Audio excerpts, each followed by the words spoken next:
May pumasok na aso dito sa aming tricycle. Di ko alam kung anong pangalan niya. Pero barbon siya, guys. Hello! Siya, guys. Oh. Nagkikipag-friend. Oh, may gana siya. Oh. Guys, iyarit ko kanan, guys. Oh, sige. Hello! Hello, hello! Mabait siya, guys. Kaso lang dito din sa pinagtatrabaho namin, diba, guys? Papaduto. Papalitada. Guys.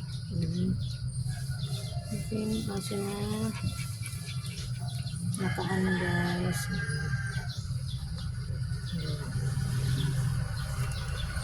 Ito?